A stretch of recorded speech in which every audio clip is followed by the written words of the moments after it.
Hollywood prostitute Divine Brown has written a book describing in lurid detail exactly what she did with Hugh Grant.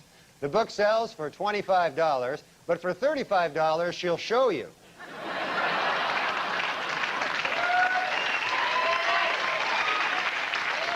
At the White House this week, President Clinton officially came out against same-sex marriages. What's more, the president said he is not too crazy about opposite-sex marriages either.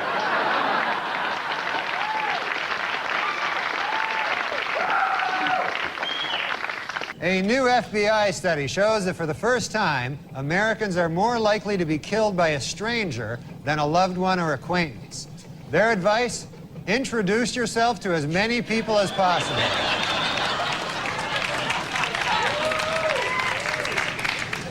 The American Academy of Pediatrics has released an updated list of unsafe baby products. Topping the list this year is the really, really, really, really high chair. Well, Dr. Jack Kevorkian was responsible for another death this week, this time a 58-year-old woman. She is the 26th of Kevorkian's patients to die since 1990. When are people going to realize he is not a good doctor?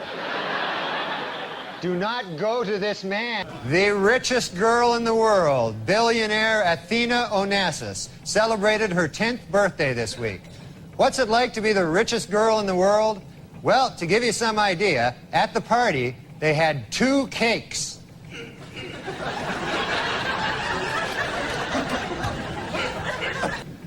A new hangover-free vodka is on the market. Yeah, the ads claim that the 80-proof vodka is so pure, it's virtually headache-free. But before you run out and buy it, remember, it causes massive anal bleeding.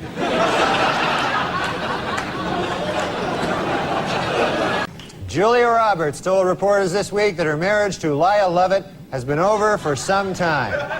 The key moment, she said, came when she realized that she was Julia Roberts and that she was married to Lyle Lovett.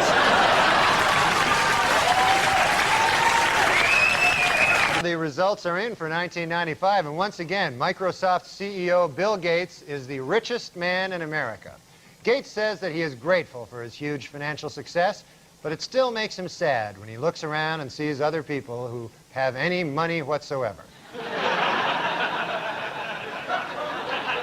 In a brilliant move during closing arguments, Simpson attorney Johnny Cochran put on the knit cap prosecutors say O.J. wore the night he committed the murders. Although O.J. may have hurt his case when he suddenly blurted out, "Hey, easy with that. That's my lucky stabbing hat."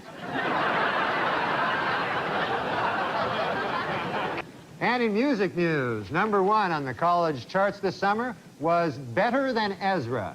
And at #2, Ezra.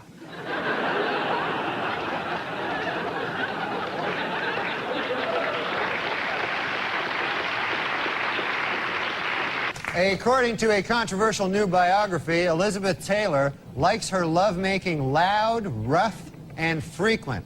Coincidentally, that's also how she likes to eat. Well, it's official. There you go. Michael Jordan is leaving baseball to return to basketball. It is unclear whether the media will now refer to him by his old basketball nickname, Air Jordan, or his more recent baseball nickname, Senior Crappy. In Walnut Creek, California, anyone who turns in his gun can get free therapy. And anyone who doesn't turn in his gun can get free anything. Well, earlier this week, actor Marlon Brando met with Jewish leaders to apologize for comments he made on Larry King Live. Among them that, quote, Hollywood is run by Jews. The Jewish leaders accepted the actor's apology and announced that Brando is now free to work again. At Virginia Commonwealth University, a professor is being sued following revelations that he spanked one of his students. It was the student's parents who first became suspicious when they asked, "What kind of marks are you getting?" And she replied, "Big red ones on my ass." So... Yippee! Jerry Rubin died last week. Oh, I'm sorry. That should read, Yippee Jerry Rubin died last week. Sorry about that. I'm sorry. My mistake completely. Just, I didn't read it right. Former First Lady Nancy Reagan reports that her husband has been relaxing at their ranch, riding horses and chopping wood. Sadly, eyewitnesses report that he was actually riding wood and chopping horses.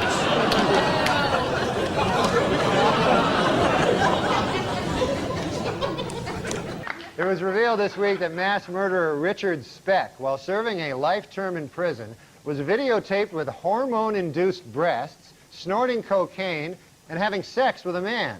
The film was apparently made with prison video equipment and a $300,000 grant from the National Endowment for the Arts. Dr. James Watts, a neurosurgeon who performed the first frontal lobotomy, died this week in Washington. If you recall, a lobotomy involves drilling holes in the skull and then inserting and rotating a knife to destroy brain cells. What a genius. He'll be missed.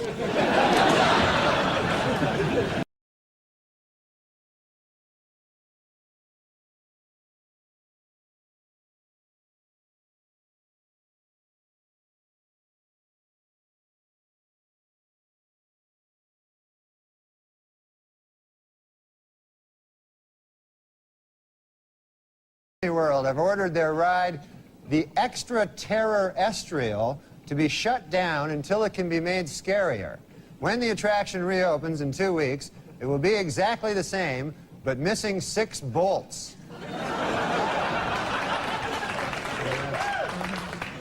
Last week, during his latest trial on charges of assisted suicide, Dr. Jack Kevorkian startled a Michigan courtroom when he stood up and shouted, "This is a lynching." Everyone turned to look, and sure enough, he'd just lynched some old guy.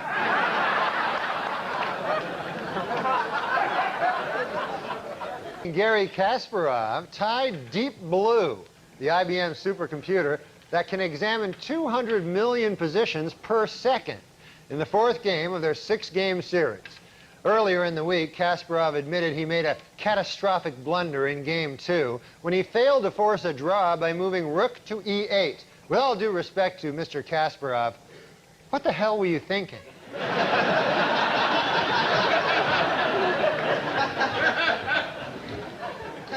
A French man who calls himself the Snake Man was arrested this week after climbing up the side of a Manhattan high-rise. Yep, he climbed right up the side of a high-rise, just like a snake.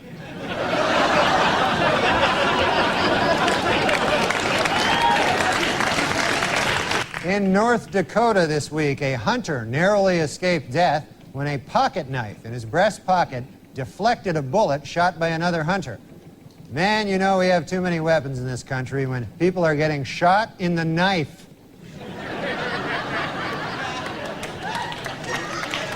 And that's it.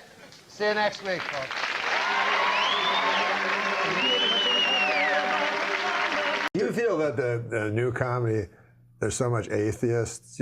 I feel that's kind of like the new hack comedy to me. It's always been that way. I'm not a proponent. I mean, I've studied religion in college, and I take my kids. That's where I got into physics. The chances of this thing happening, like by accident, carbon-based life forms, at heavy stars, deuterium, and you get into the quantum physics of it, it's very peculiar that we're here at all. Yes. It's very peculiar that this worked like this.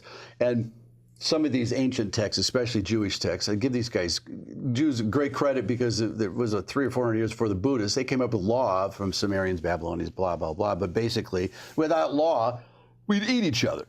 You know, that human nature, this is, I think John Wayne said, you can't legislate it. He said, he turned from a very good progressive from Democrat to a Republican because he got pushed by we think. And he said, listen, you can't legislate human behavior. You put 30 people in a room, give them all $1. In a week, 2 guys are going to have all the money. That's just how it works. Yeah. People do this evolution of mankind. And I said, I've never been like I got kicked out of more churches because of stupid crap I'd say. Like even the bishop said, we just don't want you around here anymore. I mean, literally. Well, don't you find sometimes the problems with atheism is that really their problems are with churches, not with God? Well. Listen, they go, there's no God because a priest fucked a kid. It doesn't make any sense. No, and I said, my older daughter's atheist, and I said, well, philosophically, it's an irony there too, because atheists don't believe in God. Well, there has to be a God for you not to believe in. And my daughter goes, she's still in therapy over that. No, I always wonder about that because, and also, the atheists are usually choosing a God not to believe in. You have to have a God not to, otherwise. Like Dawkins doesn't believe in a Christian God specifically. Yeah, exactly. And I said, there's a Mark Kornhauser, used to be a magician that I work with all the time. And this is one of my analogies for the spiritual life. He goes, he did that trick where you rip a newspaper. Remember, well, magicians always worked with us with prop acts, and comics privately are going prop act. You know, a lot of prop acts I like. The Amazing Jonathan is hysterical, and I like magicians. But what, hey, you rip the newspaper, and then you unfold it. Yeah, and I'm on stage going, it's magic. I watched both hands. There's no, he didn't. You know, I couldn't get it. So I backstage said, "Show me that." He goes, "No, I'm not showing you that. If I show it to you, 3 things will happen. You'll go, oh shit, that's stupid. Yeah. Then you'll try it, and magic will no longer mean anything to you. Yeah. And that's the same thing. One day I was saying, I wonder what like prophets saw. And then God, imagine that if God said, listen, if I show you what's really going on here, you're going to go, oh, that's stupid. Yeah. And then you're going to try to tell people, and the third thing is you just won't want to be here anymore. This won't mean anything. So you got to, I heard some guy say. The only guy he ever showed was Job. And then I think the prophet, Islam. Ezekiel? No, Muhammad. They showed him, and then he wrote it, because his miracle, he said to his staff, was... We're not going to get too deep into that. No, but you don't want to get into that. He couldn't read or write. So he said his miracle was he wrote their holy book. But he was a nice guy, from all accounts. Really, he was a good guy.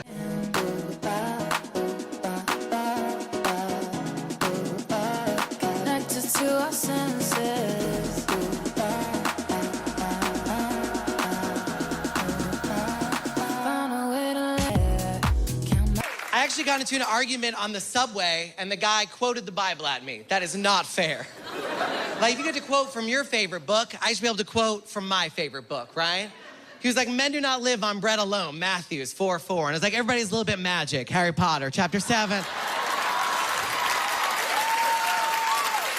It's not a fair fight, right? One of those books is a classic about a man who has sacrificed himself for the good of the world, and the other is the Bible. Do you know what I'm saying, people? I disagree. I don't think the Bible joke is brave at all. I think if you're going to take on an entire religion, you should maybe know what you're talking about. J.K. Rowling is a Christian, and J.K. Rowling famously said that if you're familiar with the scriptures, you could easily guess the ending of her book. Huh? Okay. I don't like it.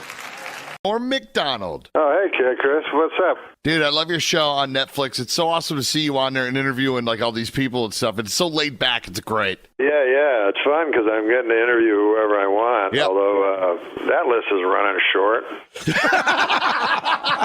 You were always great on Letterman. Did you ever do like Carson? The first time I ever did the Tonight Show with Johnny Carson with guest host Jay Leno, which wasn't as good as the Tonight Show with Johnny Carson.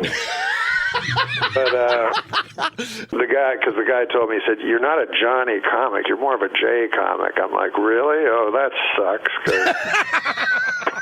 But anyways, Barry Manilow was the other guest, right? So he has these people that follow him around everywhere he goes. Yeah. It's all these old ladies and stuff. So the entire crowd was filled with Barry Manilow fans. It was my first time ever doing the show. So right before I'm about to go on, Doc Severinsen, the band leader, right? Yep. He goes out and he goes, folks, after the break, we'll come back with a comic. It's Barry Manilow's favorite comic. Like he was so nice. And so then I walk out and the crowd like applauds for like a minute. Wow.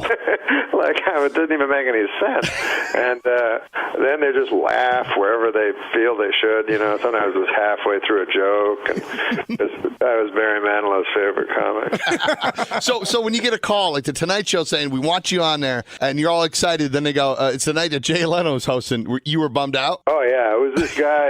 It was this. His name was Jim McCauley, and he booked the Tonight Show. So I got to L.A. I was like, I'm going to be the last guy, the last comic that he anoints, Yeah. And I was like doing spots every night, and then saw me after the show, and he goes, well, you're more of a J comic. And I'm like, well, what is that? What does it mean? And what does that mean?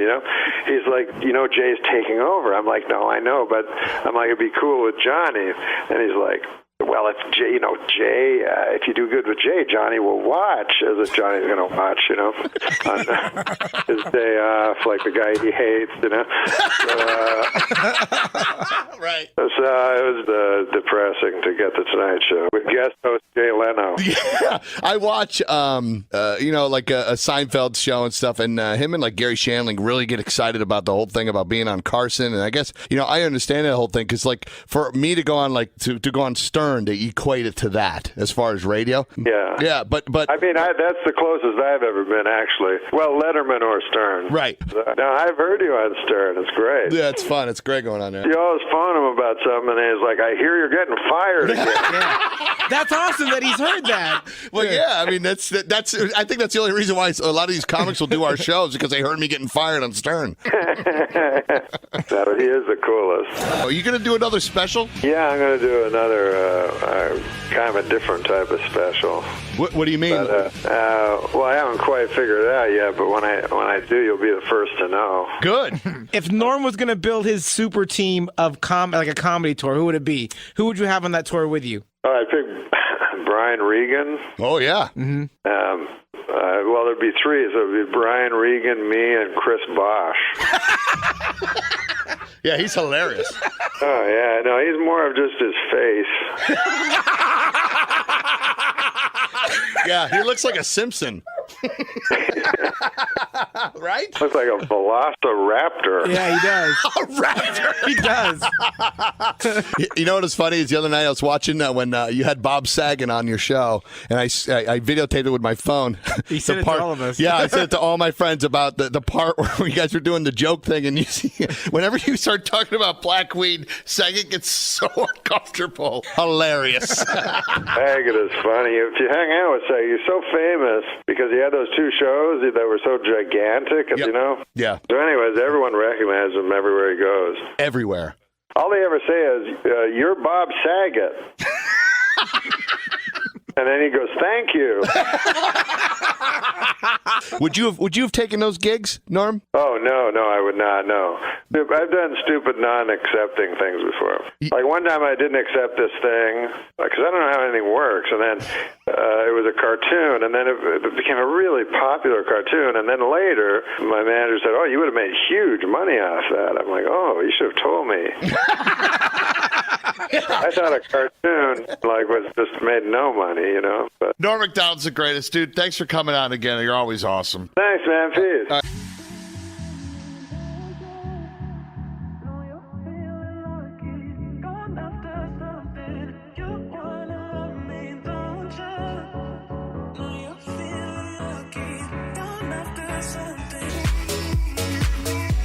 Hey, this occurred to me today. ID, which I had to show it again. There's a strange abbreviation when you think about it. I is short for I.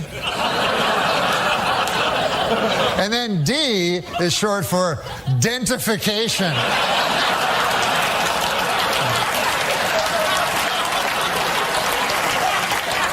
They could have split that one up a little better, But I watch the TV, I watch the news, make you afraid, the news, Put all these stories on, Iraq, Iran, North Korea, try to scare you, But does it ever really scare you? Like, you ever wake up in the middle of the night, North Korea!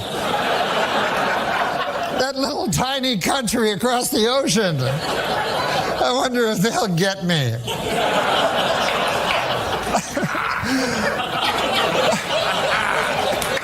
Plus, didn't MASH settle that like 20 years ago? That's the great Norm MacDonald here on the Kid Chris Show. What are you whispering about? We gotta go? 20 seconds till we're off. 20 seconds, man, to read that joke. How many people have to die before we finally do something about dropping pianos? Nick Swartzen. Look for him in Grown Ups 2. Thanks, Nicky. That was awesome. I can guarantee you she's not watching. Well, if she gets USA Today, she is. We should end on that. You don't say we should end on that. That's no way to end a show. If you guys think it's weird that guy in Cleveland kept 3 women in his basement as sex slaves, wait till you hear what my middle-aged Uncle Gordon kept in his basement. A fucking electric train. At least these were human beings.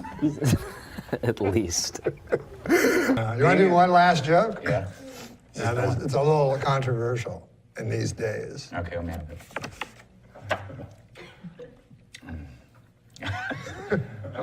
A list of the world's top 25 amusement parks was released this week, with Disney's Magic Kingdom coming in at #1. Not making the list, Kyle's Rape Dungeon. Here we go. The final joke. Okay. Good night, everybody. This year's most popular iPhone game is Clash of the Clans. Clash of the Clan, the most popular iPhone game. The least popular iPhone game, Cut My Cock Off. Oh, my Lord.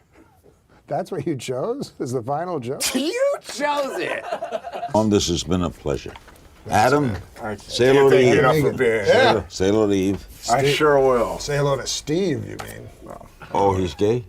Well, there's nothing wrong with it. I don't say there's anything wrong. Just tell me if he is. I'm not. He is. The great Larry King. Thank you, Larry. Thank you, guys. Thank you all very much. And No that applause. means the show is over. That's it? Oh, yeah, we don't have any. I've closed more shows. April 15th is around the corner, and Adam Egat asked his accountant for his extension. Oh, sorry, that's his penis surgeon. See, April 15th is around the corner, and Adam Egat asked his accountant for his extension. Oh, sorry, that's his penis surgeon. Yeah. He asked his accountant for his tax extension. Oh, I'm sorry, he asked his surgeon for his penis extension. Just to reword that. Yeah.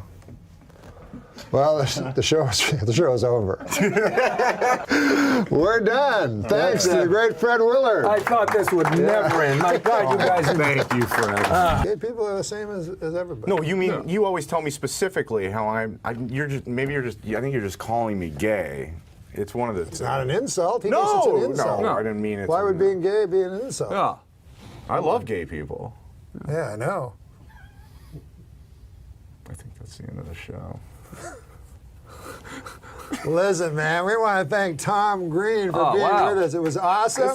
Hear me read 50 Shades of Grey and see a film clip of Adam eating out Adolf Hitler's corpse's asshole. Video of this? Thank you, everybody. It was dreamlike. How fast did that go? I found it dreamlike. Me too. It's a wonderful thing. Yeah. There's something beautiful about this one. I'm so I'm not glad. joking. I'm not being ironic. No, I really loved it too. It was great. Oh, that's great. So Too bad this guy was here. Yeah.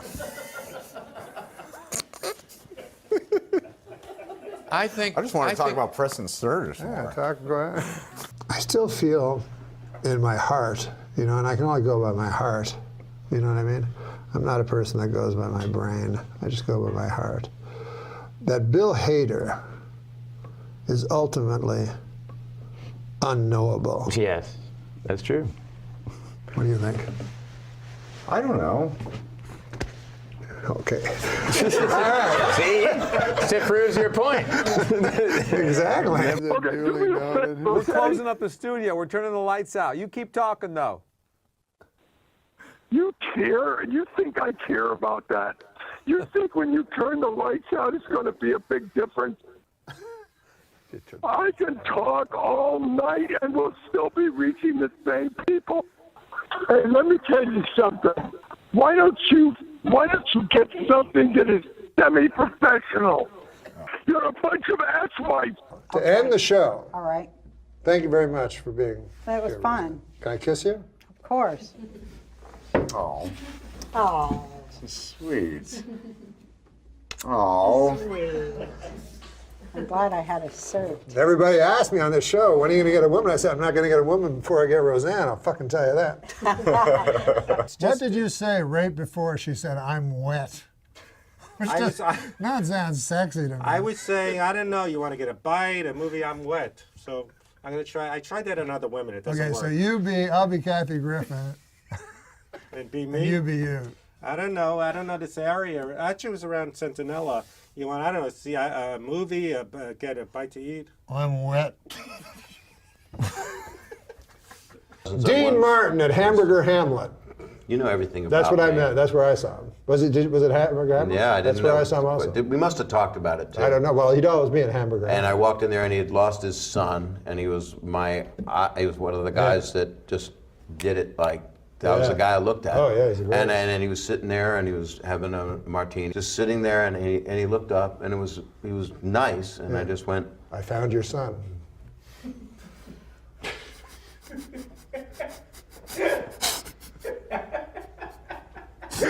That's it. Bob Saget has been our guest. I was at a party with a friend, and so I noticed you first, and you returned my gaze, knew how to quench my thirst. You took me to that room like a dream come true. The dance you performed was just for me and you.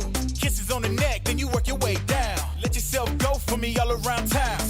You touch my soul. All right, we'd like to thank David Letterman for being on the show. Is but it before over? he leaves, he has agreed to do a top 10 Oh, yeah, list. okay.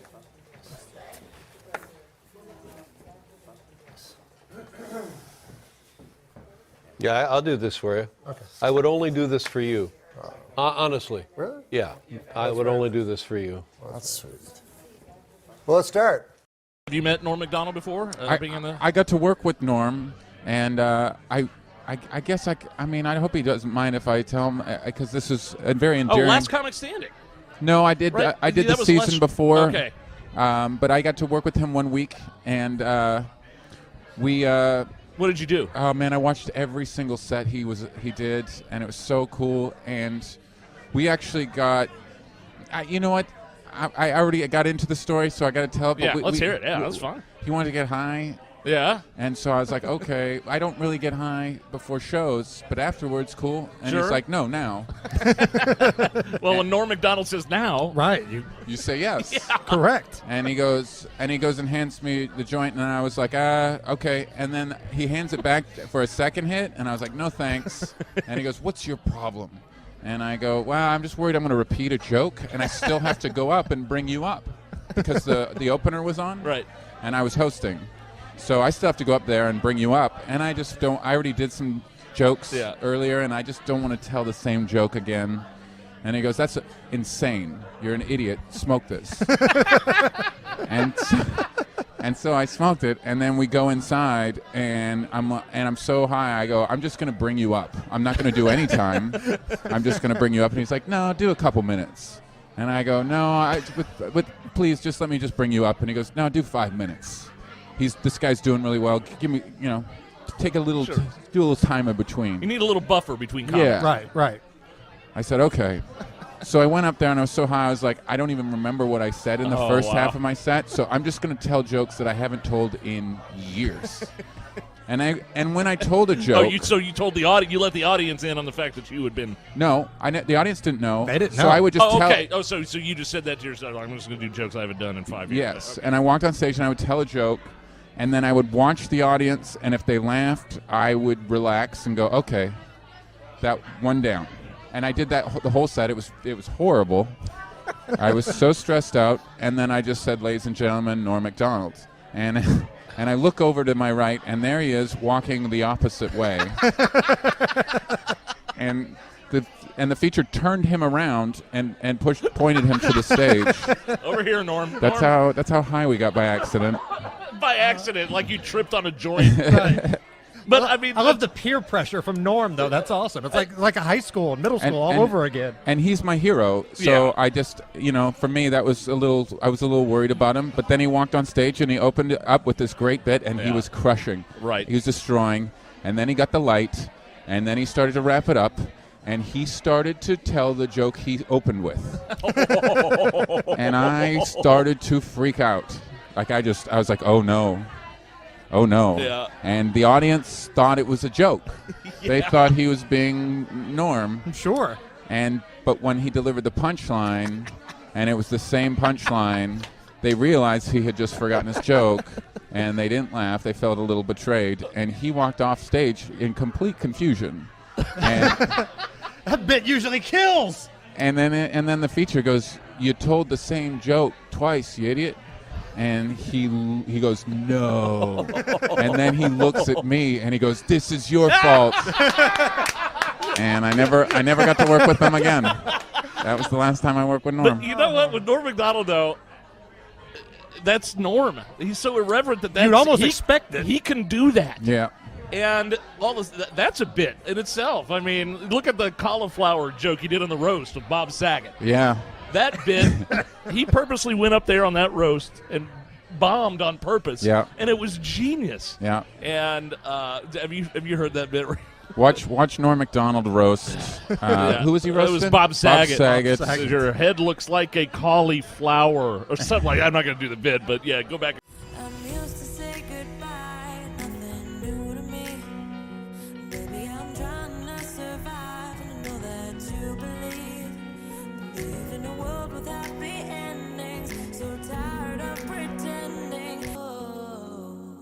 Oh, why It not? smells like a fucking pot dispensary in here. Oh, Norm, let's stay on track here. Let's stay on track. So it's been hard for me to get on. I feel like I'm It's getting You know what I'm saying? I'm making sense. It's not you, is it? No. No, I'm not gonna. Let's move the show in a good order here. But you don't seem. You seem different. Okay, I'm gonna go out. I'm gonna go out of order. It's okay. It doesn't matter. No. It doesn't I'm matter. gonna remember this. It's legal. It's legal. Okay, it has to do with what you just did. Medicinal marijuana is legal. The most painful thing in the world for me is, and I realize, and it's so true. One of the most, not physical pain, but just mental pain, is waiting to talk. And that's what I was doing out there. You're outside there. They're talking, but you're waiting to talk. That's not all you were doing outside. It's legal. It's legal. It's legal. I almost don't want to admit this because it makes him look so bad. No, but he made me smoke pot, America. This is the truth. I don't believe in God, but my truth. My truth. Outside, he goes, "Come on, you'll smoke, you'll smoke." I'm like, if you want me to smoke, I'll smoke. I didn't plan on it because I get chat. People that smoke pot more than you think, you're always fighting with them when you go, "I only smoke pot 4 times a week." You're just saying it casually. They're like, "You smoke more than that." Like, relax. What are you afraid? I'm not admitting I'm like you. 4 times a week seems like a lot. Does it really? A little. Look into my eyes. I'm serious. I'm very serious. No, I don't know who Bill Boggs is. The name sounds familiar. Oh, shut up. What are the odds smoke came billowing out of my mouth after a half an hour? Really? You think your audience is that dumb? They're going to sit home and go, "Oh my God, Todd Glass, a half an hour into his interview, smoke came billowing out of his mouth." Do you think we stopped saying N-rig, which means, or N-rich, or nigger-rich, or nigger-rig, which were terms that some people are going, were they terms? Because, well, it's a fine. Or do you think we just shouldn't use people? Or what they say when you, Most hey, people- stop with that joint there, you're getting spit on it. So, no, hold on a second. Huh? So most people would say that we stopped those things because it was egregious. Yes. I know what I'm saying. I know. And so you I have was trying to say, give you another so example. My friend, he would get stoned and he'd go, I thought of all these ideas and everything, but I never write them down. So he goes, I'm going to write them down. I'm going to have a little notebook and write down whatever I think is funny, And so he said he woke up one day after getting really stoned, and on his pad he had written, "That's really funny." Well, next Tuesday is Halloween, or as evil old people know it, Razor Apple Day.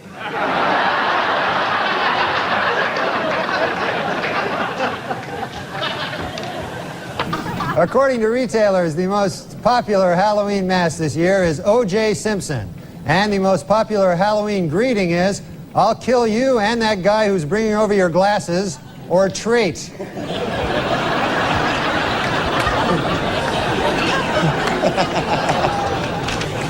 Ghosts, they don't fucking scare me. I mean, I'm not trying to say I'm a big shot, I mean, I am saying that. I am trying to say that.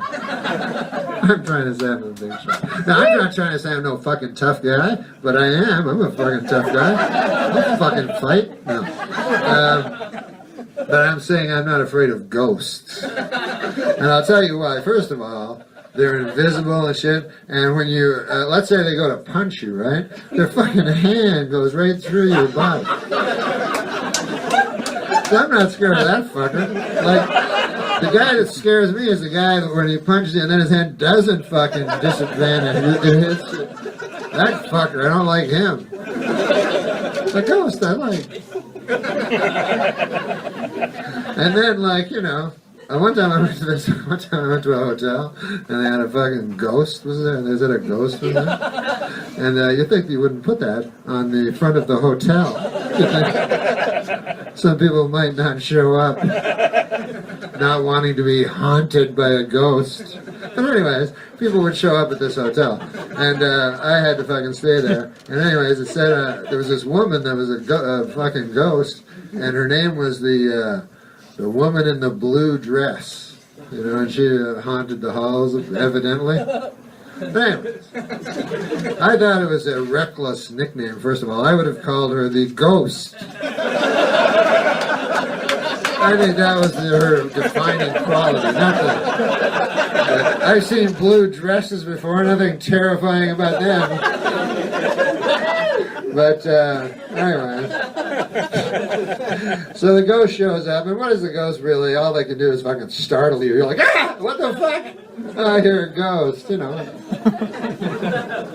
What are you gonna do? Hang around all the time? They're like, ah. You're like, yeah, okay. Because at first you'd be startled, but by 6 months you're like, ah, yeah, you scared me out again. I was scared again. They're like, ah. You're like, yeah. Why are you still here? I forgot.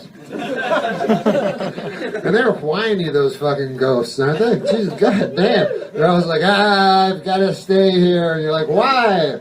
And they're like, because unfinished business. I must come to peace with it. And then you're like, what about me, you fucker? I got the same problems as you, except you can walk through the fucking walls. I'd much rather be you, a ghost. Anyway. And of course, the most frightening is the Count Dracula, you know? That fucker. The vampire. No, the vampire does not. The vampire is the oddest one to me because they go, listen, the fucking vampire is around today. You know? I heard he was around. So we gotta get shit, garlic and all this other shit and everything, and silver bullets, and then we get a 2x6 and hew it, you know, so we get the proper, and then we get a fucking wooden mallet. We got, as the beast descends upon us, we must strike him, you know, in the center of his chest and explode his heart and kill this ancient plague, you know? Because if we don't, if we make one small mistake, he'll bite our necks, and then we'll be immortal. What? What was that last part? What? I didn't hear the last part.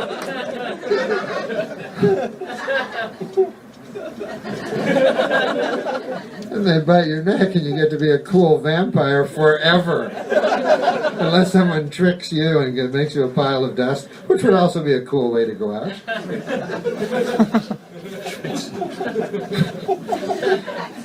But you get to be a vampire and then you're sexy. So vampires are now sexy, which is cool, you know. Women love vampires. You probably love vampires, right?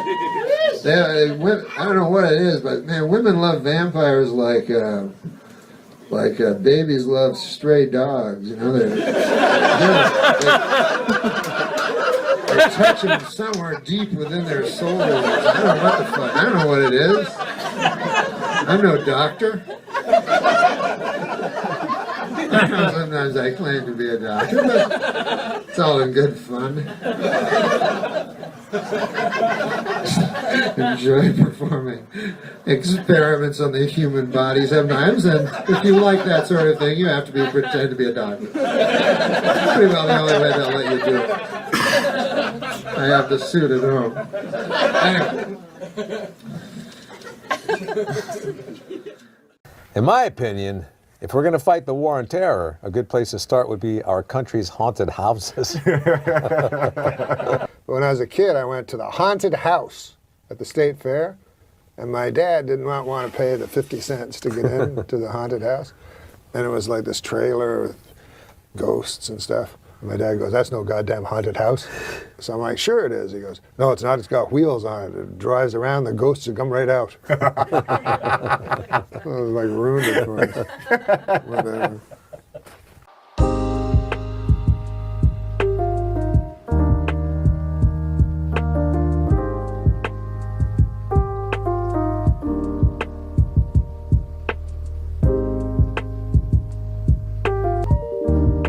So, unless you've been living under a rock, Star Wars. I do not understand why people stand in line for days and days and days. They can't see the movie in 2 weeks. I mean, they don't have jobs. In any event, so I went to see Star Wars. I have never seen any of the Star Wars, and I felt terrible about it until I learned that I never saw it. Never saw the first one. I never saw any of them. No. You never saw anything? You never wanted to see Star Wars? No, I never liked them. I don't like those science fiction because my dad always hated them.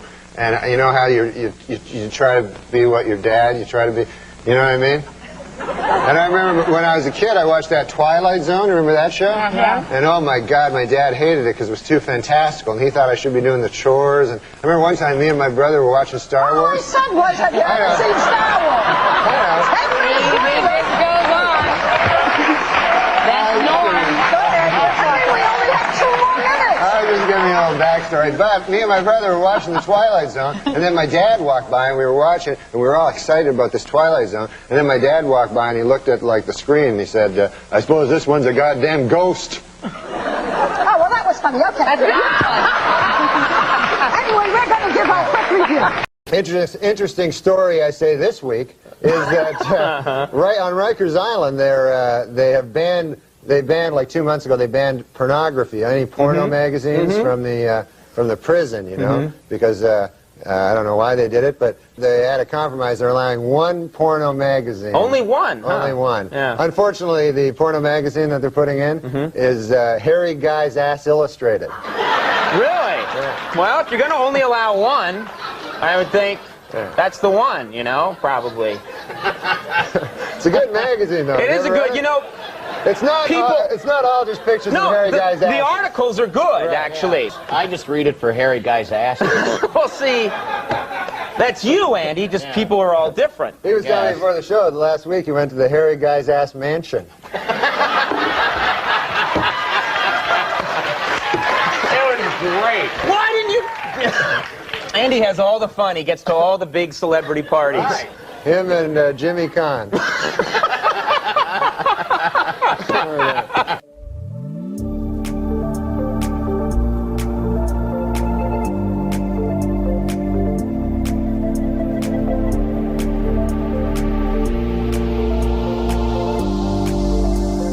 People magazine, Johnny Depp, sexiest man alive, huh? Hey, listen, I don't care what you think of this guy. He's a hunk. You know that. I know that. Yeah, sure. We can say that. Let's not kid ourselves. Now, apparently he's taking advantage of this sec. Do I need this anymore? No, you've established it's real. People know about it. Yeah. So he's look at that guy, man. Good Lord, I'd like to, whatever. But I'll tell you this about the new movie he's doing, Pirates of the Caribbean 3. He'll be doing full frontal nudity. Is that true? Yeah, it's rated R. Oh my God! What the hell was that? Is it really my fault? 'Cause you try to hit me with your pity till I can't trust, but I still push on. Got me changing my ways, trying to fix it. New medical research shows that men and women have different food cravings. Men preferring meat and women preferring sweets. Scientists trace this back to caveman days, when men had to go out and hunt for food while women sat on their fat asses eating chocolates.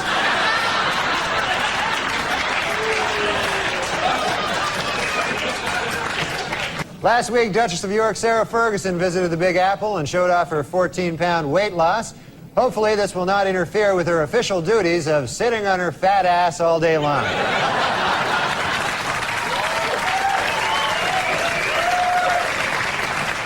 In what is considered a remarkably short period of time, the head of the Federal Advisory Board, Dr. Peter Mellman, has given speedy approval to a controversial new anti-obesity drug. It should be noted, however, Dr. Mellman's wife is a fat pig.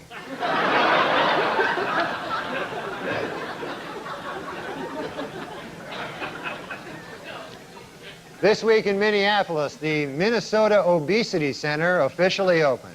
Its goals? To find ways to identify behaviors that lead to obesity. Also, it's a good place to meet fat chicks. John Goodman has announced that he will not be returning to Roseanne next year. So how will the show get rid of him on screen? Well, insiders now say that over the last few episodes of the season, Roseanne will gradually eat him.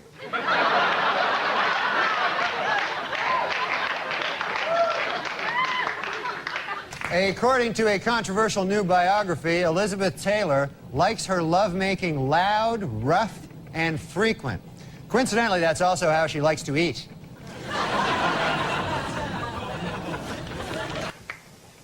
Well, television history will be made this week when film legend Elizabeth Taylor appears as herself on all 4 CBS Monday night sitcoms. It's part of the network's new campaign, Must Eat TV. She enjoys eating. The New York Post has reported that Michael Jackson wants his closest friend in the world, Elizabeth Taylor, to be the godmother of his child. However, those close to the pair worry that this could eventually lead to heated arguments over whether the child will be molested or eaten.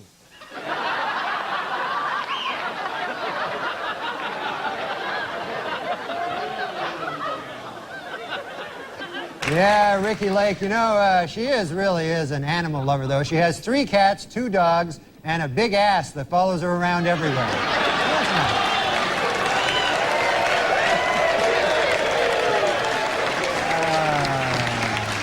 Former Wilson Phillips member Carney Wilson's new talk show kicked off this month. According to Carney, her show will be different from the others in that guests will be treated with respect and dignity. And then she will eat them.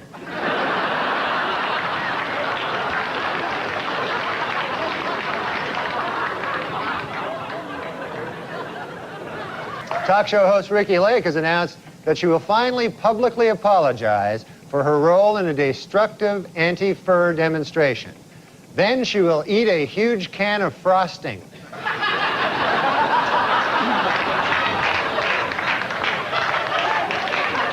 In the new movie Mrs. Winterbourne, talk show host Ricky Lake plays the part of a young mother-to-be. According to film's producers, Miss Lake was so serious about achieving a realistic pregnant look, she forced herself to lose 30 pounds.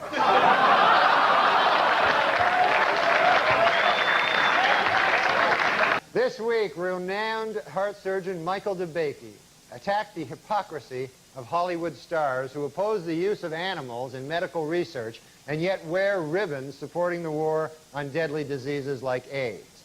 In response, animal activist Ricky Lake said, quote, "But the red ribbon diverts attention from my gigantic ass."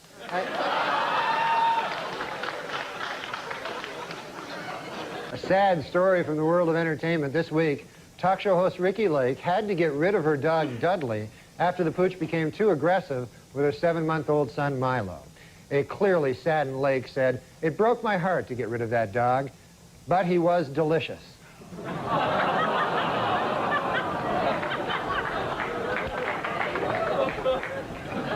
She ate a whole dog. In Virginia, police are looking for a stripper who stabbed a man for telling her she was too fat to strip. Police warn that the woman is armed and extremely fat. Rosie O'Donnell show premiered today, and I was in its tapes at the same floor as Saturday Night Live on 8H.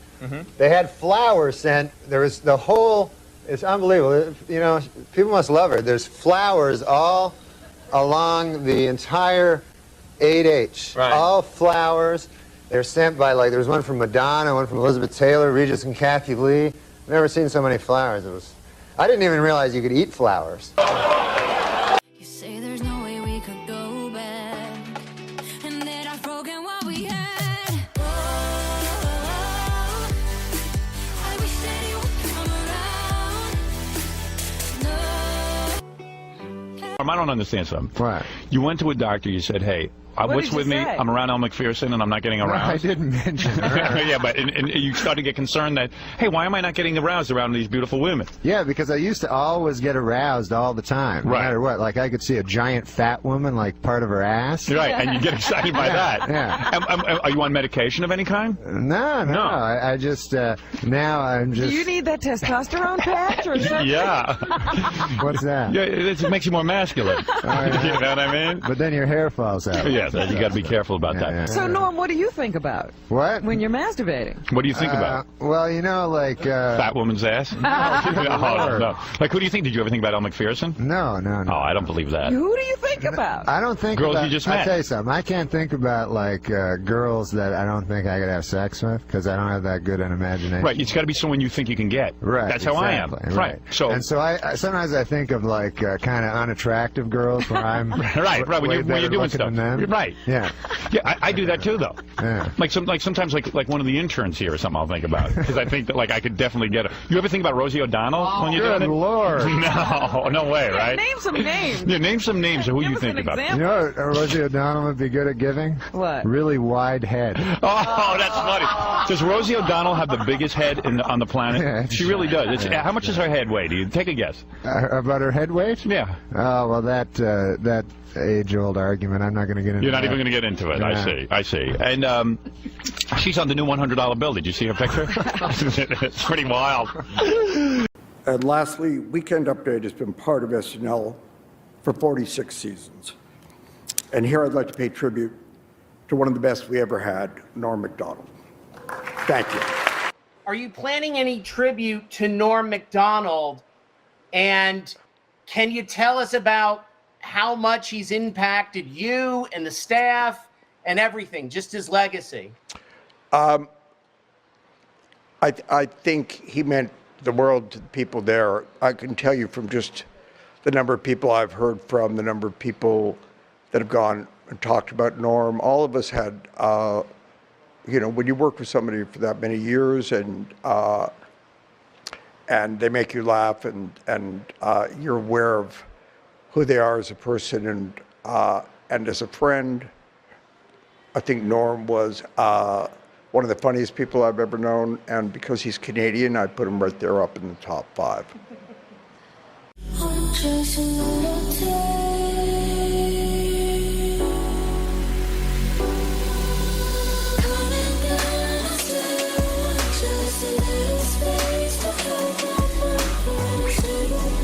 Say this is an award for late night comedy. No one was funnier in the last 20 years than Norm MacDonald on late night comedy. So if you have any time in the next week, do what I did and just spend time YouTubing clips of Norm and Conan, because it just doesn't get better than that. Thanks so much. When you say in your book that the greatest gig you ever had was at a hospital for the criminally insane. Yes, I did a hospital for the criminally insane. Now, is that a joke? No, that's a true story. My agent... when you were in Canada, these are the early years. Yes, sir. And you go to... Your agent booked you in a hospital for the criminally insane. Well, he didn't tell me that, though. Yeah. He said, I'm booking you in a hospital. And you go there, you don't make any money, but it's a good thing to do. So I said, that'll be nice, Oh, there's no pay involved. No. Oh, geez. But, you give back. You know what I mean? Right, give back. Yeah, give back. You had nothing to give I at didn't that have point. that much to give. You're right. So you go to a hospital. Yeah, I go to what I thought was a hospital, and I get there and there's barbed wires and armed guards, and I go, what kind of a hospital is this? And anyways, it turns out to be a hospital for the criminally insane, and then I was like, good God. I mean, I told the guys that I don't even know if these guys deserve a show. I mean, you know what I mean? When I heard hospital, I was thinking of sick people. Sick people, people you want nothing to do with. Right. I wasn't thinking of people that are in better shape than I, that slaughtered their loved ones and so forth. Did you do a scan of the room, and were there like literally there are people there who like kill their family members Yes. and they've done criminally insane things? Well, I'll tell you, the sad part was the Gatlin brothers were there the week before. Were they? Yeah, they had like, I couldn't believe the room. It was How like does this hospital- a beautiful room, like one of the best rooms I've ever seen. How does this hospital get all these top acts to show up? Well, they pay a lot of money. I mean, they didn't pay me anything. Yeah. But Gatlin Brothers, you know, I'm sure it's got a pretty heavy paycheck. It's a room full of people who like kind of thought It wasn't full. You mean there was no standing room only? It was for the Gatlin Brothers. The guy kept reminding me because only 11 people were there, and he was like, "Good God, there's 700 criminally insane people here." Yeah, I mean, when people heckle you, they yell out, "My mom annoys me. I'm going to kill her." You think they show up for anything? Well, you know what's funny with the heckle thing? I had to change what they actually heckled because it was considered, oh, no, you can't say that, you know, because of the way you say things now. So I had to change. But what they actually said, I went up, there was 8 people in the audience. I got heckled before I hit the mic, right? And a guy yells out, "Nice shoes, faggot." Right? I'm not even to the mic yet. And then I hear another guy, he goes, "Jerome's right, there's some faggot-ass shoes." Boy, you're all set up for success right there. Yeah. So I had to cut that from the book, though, I mean, because this is they said you can't Why? use the F word. I said, I didn't use the F word. There's a new F word. Are these people restrained? Are they in straitjackets when they are yelling these things out? No. The guy. I mean, I'd be scared. I would actually be scared. Well, I was a little frightened. Did you do a full set? There's a great Johnny Cash at Folsom Prison, you know, where he performs at Folsom Prison. Yeah. And if you watch it, it's hysterical because he starts the show and he goes, you know, I just want to do some. I can't do Johnny Cash. No. He goes, I'm just going to do my songs. A man backstage told me that I should do them in a particular order, and I said I'll do them in any order I want. And then they cut to the guards. They're like, what? We never said that. Well, by the way, what did your shoes look like that all these mental patients were screaming about them? That's what I want to know. Oh, man, them some faggot-ass shoes. Did you win them over, the insane people, the criminally The 11 insane? insane? Yeah. I would love 8. to say I did. Yeah, but you did not. No, I did. Yeah. Why not lie? Now, early on in your career, you do anything to make it. I would what? You would do anything. Well, I mean, you weren't a male hooker, but No. No,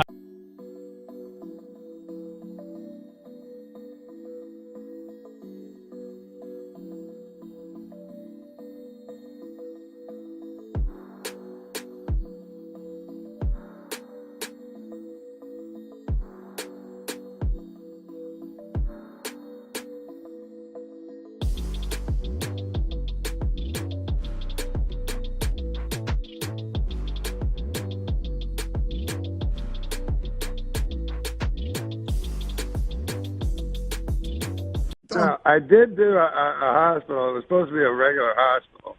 And when I got there, there was barbed wire and everything, and it was a hospital for the criminally insane. And they had an incredible, room. And they said the Gatlin brothers were here last week. And I was like, what? Like, I wasn't even sure they deserved a show.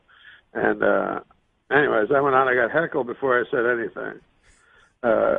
As I was walking towards the stage, a guy yells out, "Nice shoes." Now, you know, these guys are not politically correct. No, right. These are criminally insane people. You have to understand. Right. And then the guy beside him goes, "Jerome's right. Them some shoes." No. Norm. Okay. I don't. Well, now what do we do? Every dumb button at ESPN was just okay. Look at you guys with your. Is he still there? Or did we lose him? Once we dump him twice, do we lose him, or do we still have him there? Give me a second. Okay. Have a talk with Norm. All right. Well, all right. We'll come back and do celebrity prognostication with. Where did you start comedy, Norm? What if all my questions were so formulaic? What makes Norm MacDonald tick? We'll find out. We'll be right back after this. What's your favorite curse word? Larry King is interviewing now. You got to watch him because you got to watch. Have you done Larry King? I did him as from his news and views. But on the Larry King now, you can notice he's getting really old, and he's like seen everything. Like he's interviewed everybody, and he's desensitized to everything. So, like there'll be a guy on anyways, my son went missing and died. And then Larry King goes, they say there's nothing worse than burying a child. Paul Newman told me that. But no, emotion at all. But that they say there's nothing worse. Oh, can you put a little love in that? The first death, always the worst. Just a grisly. Oh, but he's seen it all. Who used to say that he could have? Dana Gould used to say that. Superman. But Dana Gould used to say his guest will be like, today on our first half hour we have the President of the United States, and then coming up later, Charo. or like Dana used to say, who is it? The Lamb Chop and Jerry Lewis. There was one guy, I don't know who it was, but he had Larry King, and he had Superman as the guest. It was like, Superman, one word, kryptonite. How long ago was this? I don't remember who did that. He is the greatest to watch, though, isn't he? I like watching him, actually. Is that wrong? I still think he's pretty good. I actually did something for CNN.com, and it was in the studio where he does his show, and I couldn't believe how, chintzy his studio seemed. It was just a desk and nothing. It's nothing. It's a desk and then the... Yeah, it's so bizarre. I'm like, wow, it's almost like he's doing a radio show, Like, this is much nicer than his studio, for sure. That's where Rickles always goes. He goes, you see him at now, he goes, he's interviewing Netanyahu, and then later he's with Bill from Wyoming. Sid from that neighborhood, Nate and now. You know why I like Larry King? Because he gets Don Rickles, and that says somewhere deep down he gets it. Oh, definitely. And I always think, doesn't it seem like when he has Bill Maher on and when he has Jon Stewart on, that he likes them and agrees with most of their views? Yeah. Doesn't it seem like that? Yeah, definitely. Jimmy? I don't know. I don't really watch a lot of the Larry King, but me neither. He seems like a nice guy. I don't know. He was one of those guys when he was on radio. He was like Tom Snyder. I listened to him on radio. Yeah. I liked him on radio. And on those old broadcasters on radio, it's like they knew everything. Yeah, and then he would rant a lot more on the radio. Like, he was more interesting, and then now it's just he's more of just a bad interviewer. Right. Like, one time I saw him interviewing Friends. Like, I guess his thing is that he doesn't prepare, so he's he's asking questions like the common man would think. Right. So, but it really hinders him because then he doesn't do any homework. Like, he had the cast from Friends on, which is a show he obviously had never watched, and he's like, "You, what's it like working with all these people?" That's hilarious. You, I'm like, you can't. You, it's Courtney Cox. So do you think when Jerry Seinfeld got a little upset or hurt or whatever it was, there was some legitimacy to that? Do you remember that? No, tell me what happened. You know? I mean, I know, but my version might be blurry. So if you have a better... Well, he said something about, now that your show got canceled. Or something like it got canceled. Am I wrong? No, you're I don't want to give the bad version of it, but Jerry was like, Larry, my show was on for 10 years. You do know that, don't you? Oh, yeah. Right. We weren't canceled. We went out #1. And he said Larry that King's like, well, it's off. Yeah, something like that. But Larry King probably just forgot. I feel lasted how long? 9 years, 180 episodes. You gave it up, right? I did. So. They didn't cancel you. You canceled them. You're not aware of this? No, I'm asking you. You think I got canceled? Are you under the impression that I got canceled? Have I hurt you, Jerry? I thought that was pretty well documented. Is this still CNN? Don't most shows go down a little? Most people do also. But... Yeah, no, I went off the air. I was the #1 show on television, Larry. Do you know who I am? Jewish guy, Brooklyn. Yes. Okay. 75 million viewers last episode. Boy, you don't take it so bad. Well, that's the big difference between being canceled and being #1. Okay, I'm sorry. We'll be right back. Jeez. B-movie opens...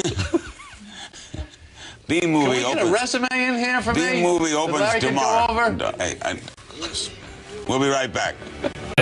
He called Ringo George. Yeah, he did. You know what? Don't we all do that, though? I mean, haven't we all leave the guy alone. He's 90. Go ahead. I'm leaving him alone. I'm leaving him alone. Where were you when John passed? George, where were you? George? No, this is Ringo. Ringo, where were you? I was in the Bahamas. I was getting to it when George... I was No, you weren't, Larry. Shut up, it's my turn. I know, but you got your name wrong, Ringo, on national television. Give him a break. We can't anyway, play it. It's I live. was in the Bahamas.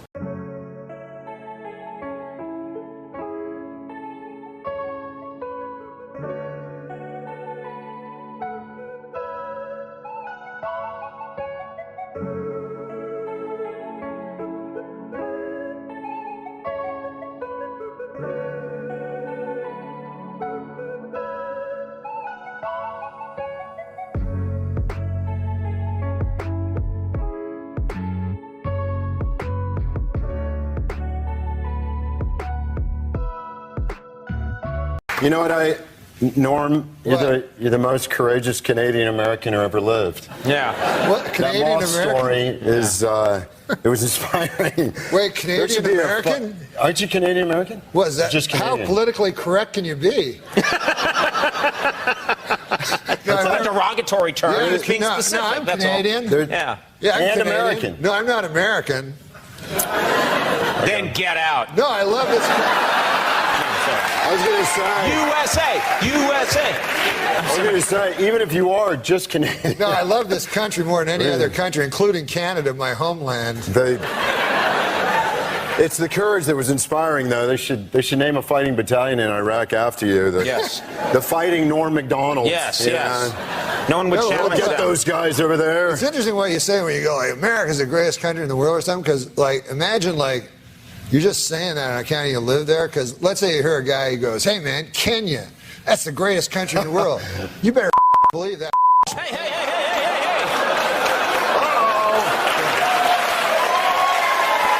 Norm's working blue. This gentleman has a 2,000-acre ranch in Texas. Thanks for coming in. And you've talked with me about this ranch before. Many, many times, but this is a particularly special occasion because I've prepared a little photo journal of the Jake Short Ranch in Bandera County, Texas. That's a windmill. It does not, in fact, pump water, but it's pretty. I think everybody can enjoy, again, sturdy steel structure. That's... You ever tilt at it? What's tilt at the windmill? Yeah, I thought that's what you did to them. Wait, do you know Robert Duvall? I do. Norm, you're killing my flow here. I'm sorry. Straight to the heart. I went a long time acting like I wasn't broken apart by you.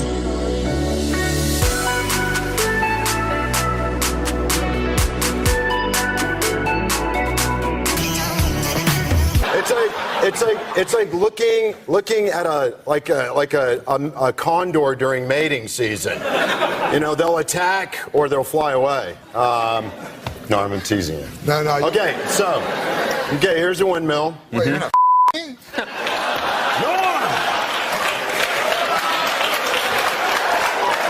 You're two options who are attack and fly away. I love you. Let's bump the pit bulls. Was Jake Short the character in Open Range? Norm, when's the Prozac going to kick in? I'm sorry. I just like your career. I love you. No, I wasn't in Open Range. Oh, you weren't? I'm sorry. No, Broken Trail. Oh, I Where are we, apologize. Jeff, on time? Broken Trail. Okay. What's that? Oh, wait, but there's more. There's more. Let me finish real quick. I'm going to go see Howard Stern and talk to him on the radio. Oh, what's going on, man? Anything new? Just what I told you. I just fucking told you. So you just here to hang out? No, I told you word for... You have it on tape. Why are you asking me? So you're here to talk to Howard? I'm here to... What did I say? Anything in particular, though? No.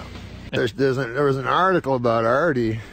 Oh, in Rolling Stone. That thing. Oh, you know about this shit? Yeah. You read the Rolling Stone article and you It's thought the you'd tell us? fucking weirdest fucking thing I've ever read in my life. Do you think it's a negative article or do you think it's a positive article? That's the best article he's ever read about. They had an age-old debate about this fucking article. Well, let me ask you something. This is the only art. Listen, if you read an article about an entertainer, I think this is history. This would not. I have never read an article about an entertainer where the entertainer is described as a liar.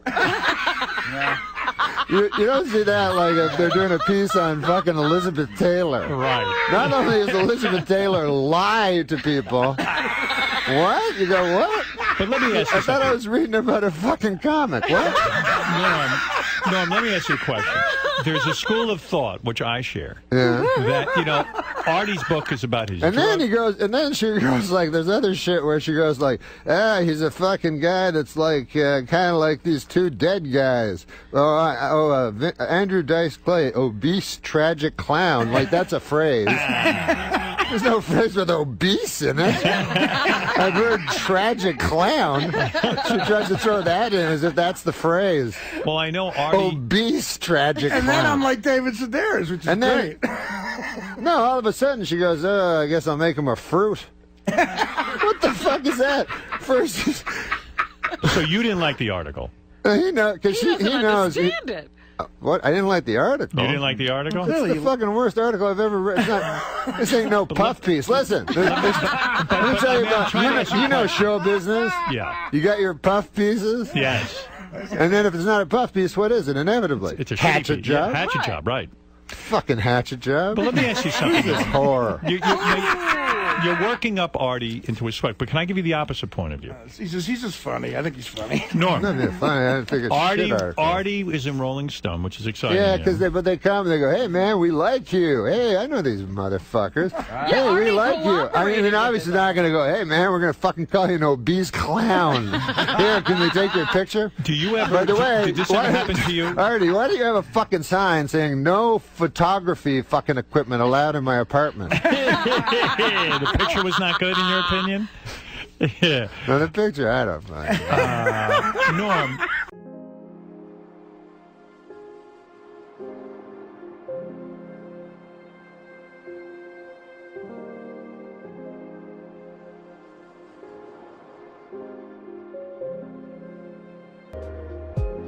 Norm MacDonald is threatening Seth Simons on the...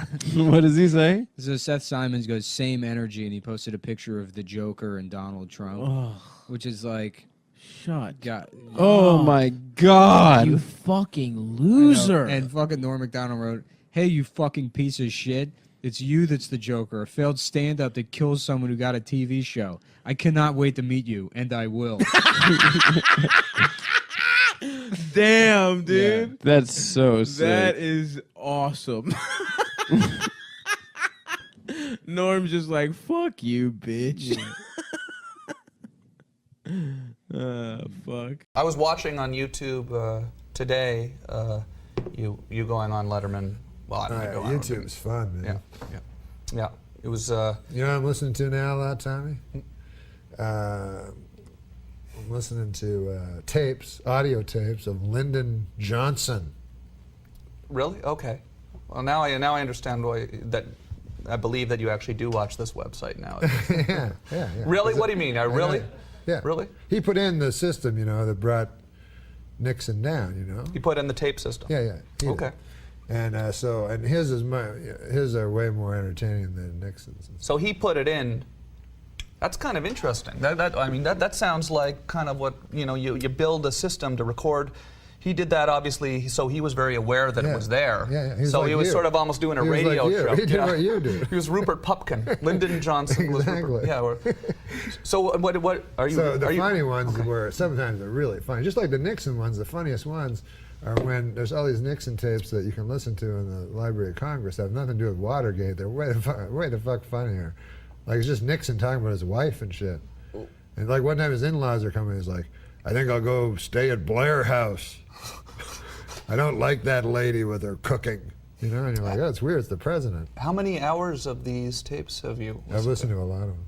But the Johnson ones are the funniest. So anyways, you probably didn't know this. I never fucking knew this. And the guy from the New York Times may or may not have.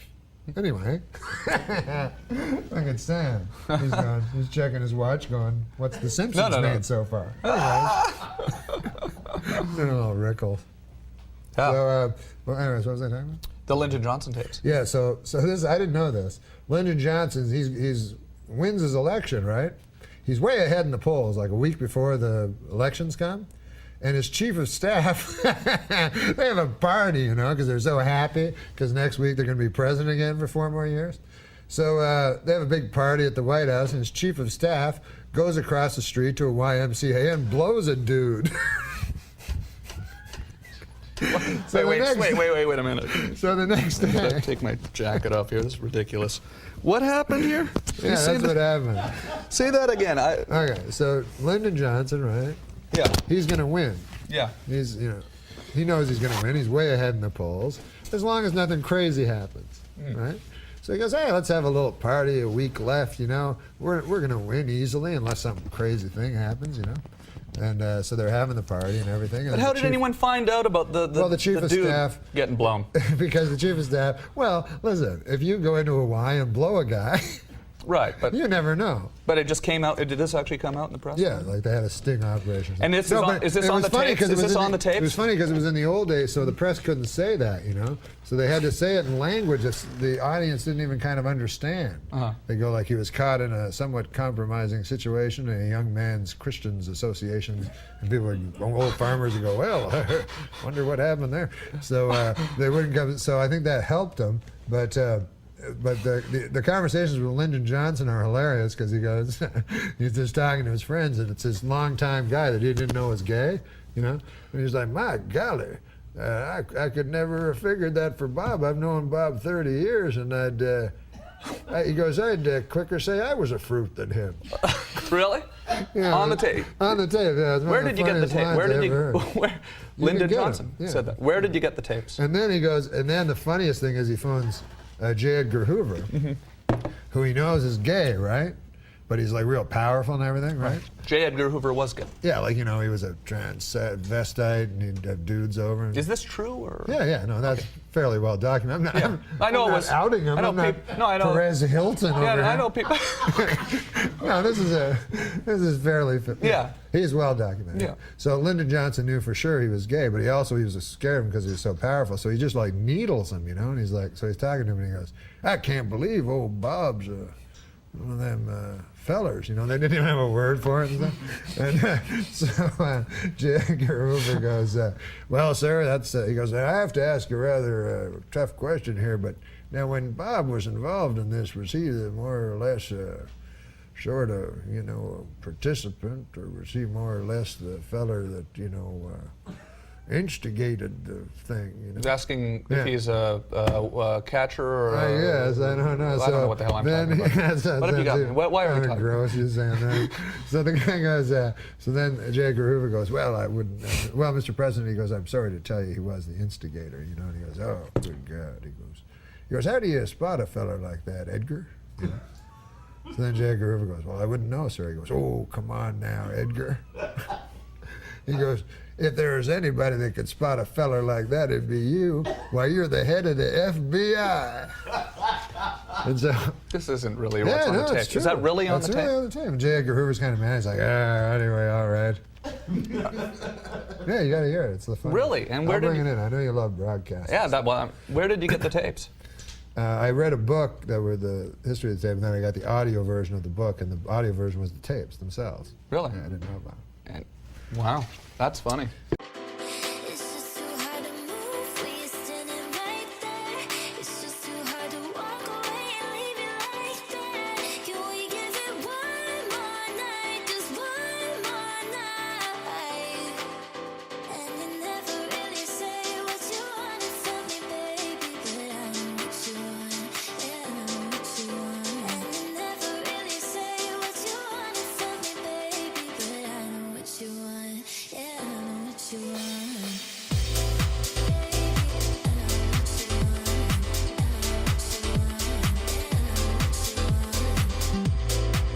He's brilliant, Byron Allen. He had that Comics Unleashed. You ever do that? Oh, you couldn't be more leashed. There's nothing. It's not like there's nothing unleashed about it. It's not like you would have like Lenny Bruce on and like. And he has no segue. So this is what he said to John Lovitz one time. He said, he just turned to him from, he was talking to Schimmel, and then he goes to John Lovitz. He goes, now, John, I understand you're growing older. What's your favorite religious movie? I loved Passion of the Christ. Did you? Although I will say I thought it was very anti-Semitic, because every Jew looked like fucking Lovitz. You know what I mean? They were all like, hook noses and stuff. So I could see the anti-Semitism. Remember when you had that show? Do you still have that show at the Laugh Factory? Yeah, every Tuesday. I enjoy that show. Did you ever do that? Because on Tuesday, for a long time, I would drive by the Laugh Factory and it would say, John Lovitz. So I'd go, I know what not to do on Tuesday. How do you feel about the stand-up comedy of John? John? Of John Lovitz. I mean, like when a guy starts stand-up at 60. And then like opens his own club to do it. So it's like, oh yeah, that's right. He opened a club. Have his own stage time, so nobody can be like, Have you ever played the Lovitz Club? No. God damn, you've avoided everything. Every comedy landmine. Yeah, I squeaked by. Norm has a CD. It's called Norm MacDonald. Ridiculous. It's coming out September 12th. It's a comedy CD, of course. And you got some famous people, a.k.a. friends of yours, to do some bits on there with you. Is that right? Oh, yeah. Some of my friends did it. So it was Will fun. Ferrell, correct? Yeah, the great Will Ferrell was in it. He was kind enough to do it. Molly Shannon? Yes, the great Molly Shannon was in it. She was kind enough. Some of this will be repetitious. Though. Is Tim Meadows great, or is he superb? Tim Meadows is a real talent. You got John Lovitz on there? Yeah. You ever see that guy play softball, by the way? Speaking of baseball and hats, you ever see him hit the ball? I've seen him do stand-up. He tried starting stand-up when he was 50. Really? What about those Subway commercials? That's kind of... Yeah, it's great. He got a catchphrase for the first time in 18 years. And what's the catchphrase?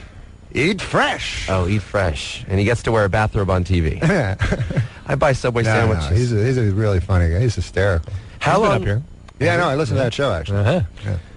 What happened the time you and Norm MacDonald played tennis? There's a story that he showed up in a leather jacket and jeans.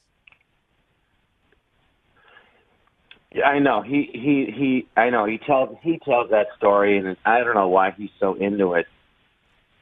Oh, it's But a funny visual. It's a funny visual. Him dressed like that. What he left out is that we're playing, and he I play all the time. He never plays, right? But he can get the ball, but he dinks it back, and he has no rhythm.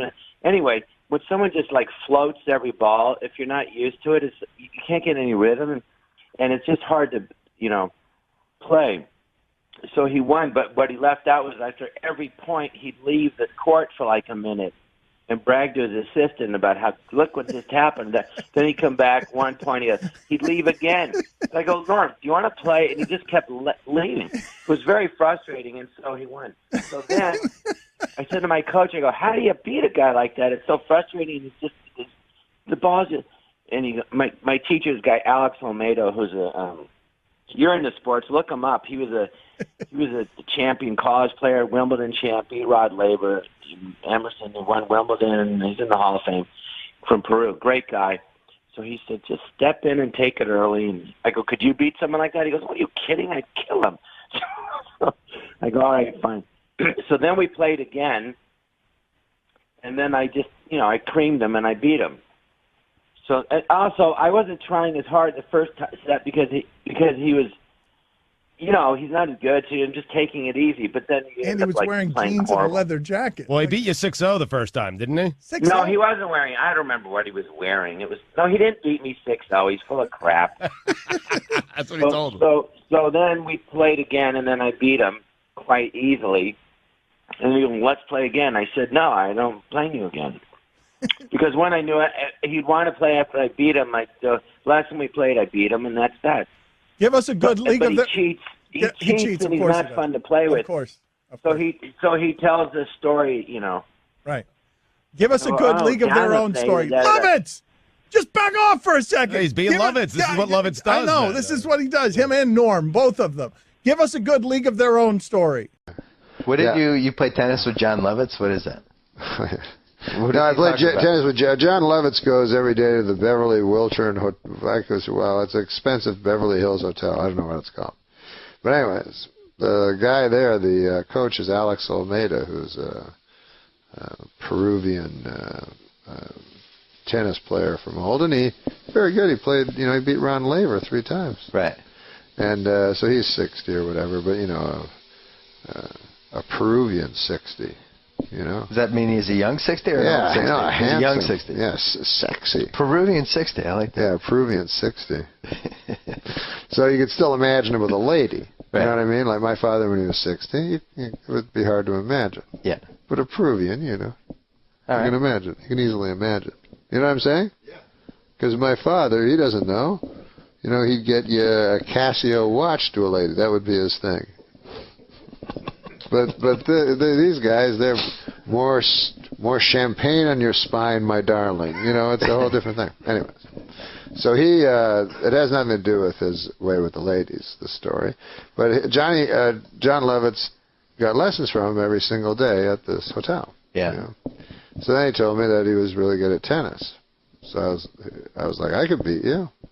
You just assume you can beat John Lovitz in anything, right? Yeah. Because I played tennis 4 times. Yeah. I figured that's about what it would take to beat John Lovitz. So I said, yeah, I'll play it, you know. And he goes, you'll never beat me. I play everybody. What are you talking about? I go, no, I'll play anything you want.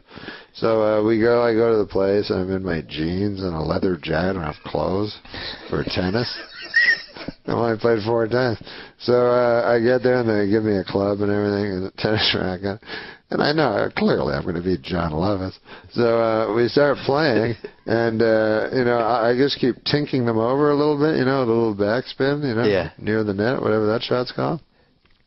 So Lovitz lumbers over, you know, and he can never get to it, you know.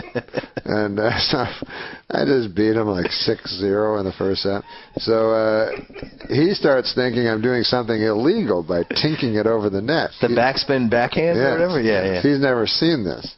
He thinks you're supposed to hit it to him. Oh. So he starts complaining because he's like, I play Alex and I can beat him. He's talking about beating Alex Almeida, the pro, the tennis 60-year-old Peruvian. Yeah. He thinks. So I said, well, he goes, I beat him. I play him every day, you know. And I go, well, Lovitz, this, you know, a tennis pro is one of their big skills is they hit the ball so it will land on your racket. Right. You know, so wherever you're standing, the ball is right there, you know. Yeah. And he's like, that's not true, you know. Then he was convinced that I could beat Alex Almeida. He said, you've never seen anything like this, Alex. He tinks it over the net. So, this is Lovitz. So then I played, and then he wanted to really win, you know, and he kept playing me, and I said, oh, God. So one day I was like, he was getting so angry and everything, so I let him win 1 game. Yeah. And then he quit. He retired. On top. Yeah, calling himself the champ. Like John Elway. Yeah, exactly. He won 1 game. He goes, doesn't matter. So whoever won last. That's what they do in boxing. And I was saying, well, boxing, they do have to defend them, but whatever. That's funny. You say there's no way we could go back, and that I've broken what we had. Oh, I wish that you would come around. No. One time we were doing a show in Biloxi, Mississippi, and I'm not like him at all. Except if you say to me like, you can't say that or talk about a certain thing or don't say that, I'm like, well, now I have to. It's just kind of your instinct as a comic to bug people, you know. Right. Like, don't do that. It really bothers me. And then you're kind of a jerk and they're like, oh, you mean like this? So we were doing a show and I opened for him I did about I guess 15 minutes or 20. Then he headlined, but it was for a what do you call it?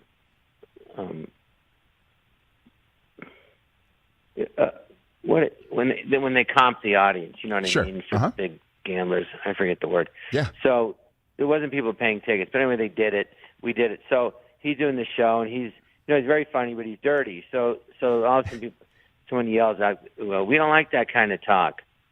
So there's about 400 people there, and he goes, "Well, how many of you don't like that kind of talk?" You know, and it was like practically the whole room. He goes, well, how many of you don't mind? And it was like 20 people. So he goes, or 10 people. He goes, well, I'd hate to disappoint those 10 people because the rest of you don't like it. And then he just got dirtier. You know? And I'm just like crying, laughing, you know. Because the audience wasn't even laughing, but he just, you know, and that was... You know, that was a typical him. He you know, you take a big risk when you do that. I mean, he did that at the casino. We were banned I couldn't work there for 5 years. Really? Are you serious? Mm-hmm. He got banned from that casino in Biloxi, Mississippi for 5 years? And he was gambling, and he got caught counting cards. Oh, there's that, too. Well, I mean. So the combo. Who would you trade places with for a day? I guess Donald Trump. Just for the money, or? Yeah, just to know what it is to live in a palace and have thousands of people beat each other up. And Melania. And Melania gets thrown in the deal too. Norm, I would consider you arguably maybe the best host of Weekend Update on SNL. I think you're one of the most beloved. I mean, I feel like I'm really like crawling in. But anyways, you know, if you were still hosting, what would you have to say about Donald Trump? Donald Trump? Yeah.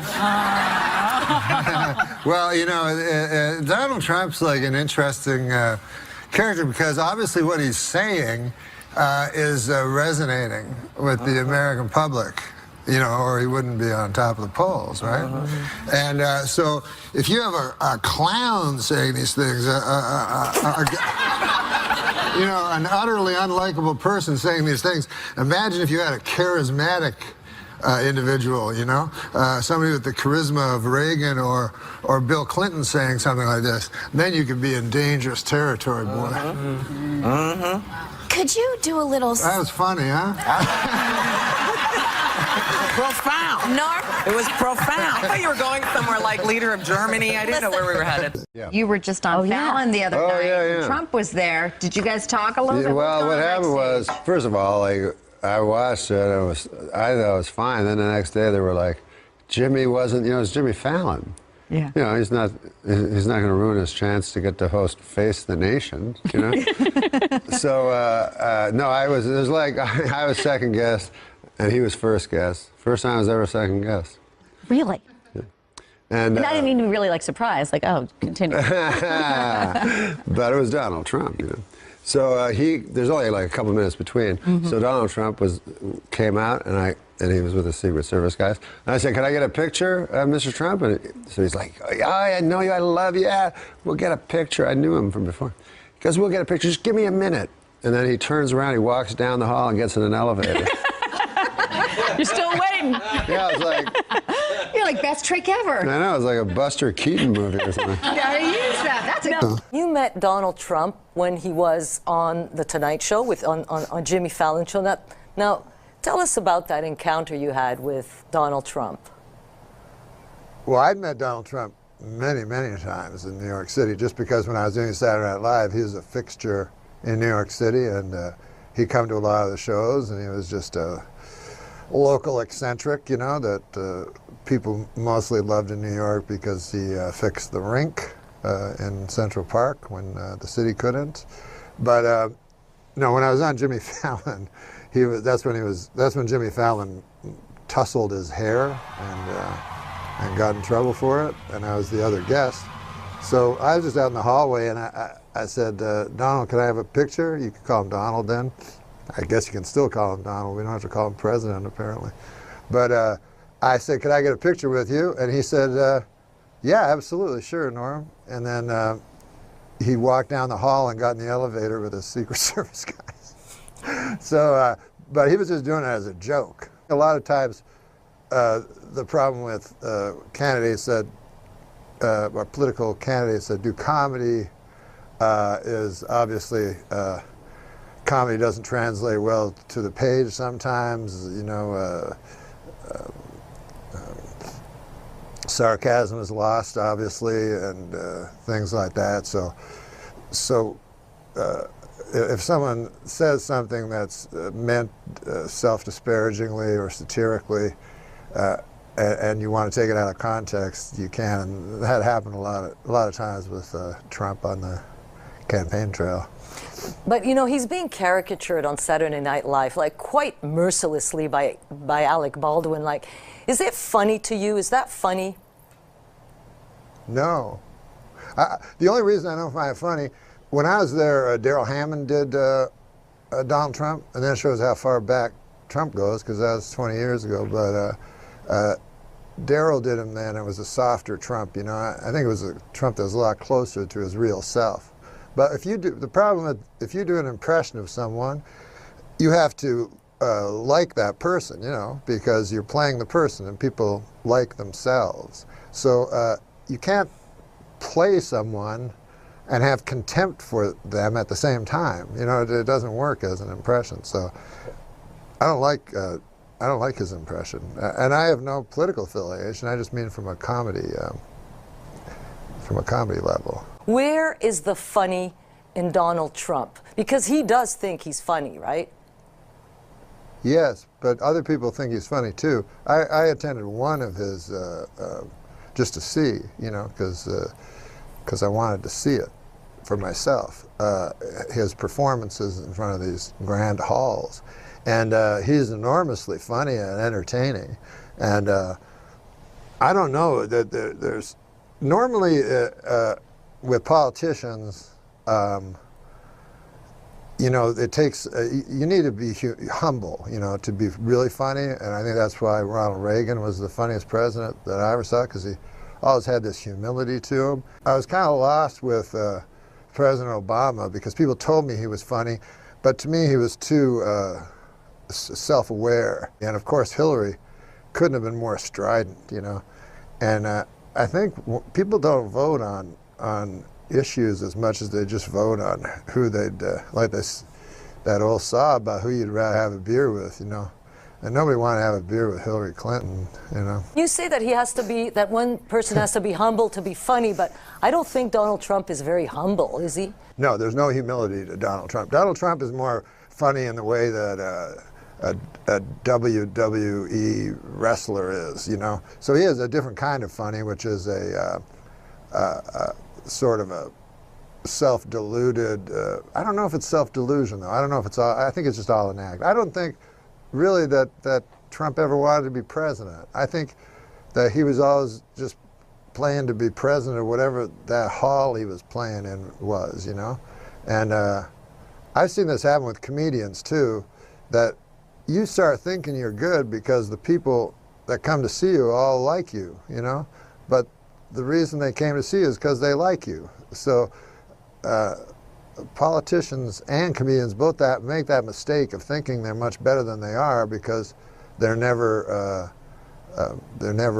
criticized by the people that don't like them. That's why social media is so good, because you can see the people that don't like you at all. I listened to an interview you gave Larry King, and you said the ruin of Donald Trump will be his addiction to playing the halls, right? So he's a great performer. He just wanted to be you, like he wanted to be a stand-up comedian, and he just accidentally became a president? My guess would be that his plan was to make a big splash, lose, oh, that's not good. What should we do now, Joyce? Just don't answer, okay? If it's possible. No, I won't answer. Yeah. So should I start answering that question again? Sure. Yeah, I think him becoming president surprised him. I think, you know, it's funny that people don't remember, but back in the debates, there was a big issue with Donald Trump saying if he lost, it meant the election. God damn. Are you kidding me? I know, I did. Oh, 1 second. Hello? Yes. Oh, I gotta call you back. I'm on the TV, man. Yeah, I'm on the TV right now. Oh my God. Oh, but I'll call you right back. Sorry. Okay, I'm not going to ask you the question again. I feel that Trump, personally, I feel that he didn't think he was going to become president. And interestingly, the thing that people don't remember was that, but I remember, was that during the debates, there was all this talk of Donald Trump saying, if he loses, it means the election is rigged. And all the media were saying, no, that's impossible. You know, take that back. You cannot say that about the American Republic. No election here could ever be rigged. That's impossible. And of course now they're saying the exact opposite. But I think it was Trump's idea at that point that he would say it was going to be rigged, thinking he thought Hillary was going to win, I think. And then he would start a network or something like that where he could speak and be the loyal opposition of his own, you know, something different than Fox. Let me ask you this. So your Bob Dole imitation was pretty famous back in the day. So would you do Donald Trump today? Would you do a Donald Trump imitation? I try to not do comedy about Donald Trump because I think I had one joke about Donald Trump that I ever did, where I said that Americans hated Hillary Clinton so much that they voted for someone they hated more than Hillary Clinton to rub it in.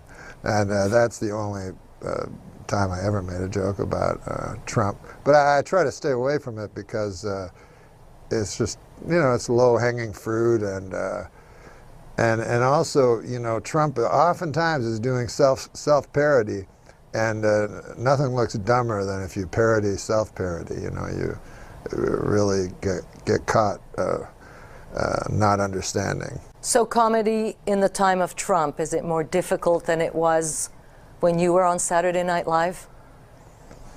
It's more difficult in the time of Trump for good comedians, and it's way easier for bad comedians. You don't have a worldview by just saying you don't like Trump. You know what I mean? That doesn't count. Like you can't just say I hate Trump, and that makes you a good person. And the Democrats just can't say I hate Trump, and that means they have a position. That's no position. So for idiots, it's an easier time because you go, well, that guy's the idiot, not me. But if you try to do smart comedy, it's better to stay away from Trump.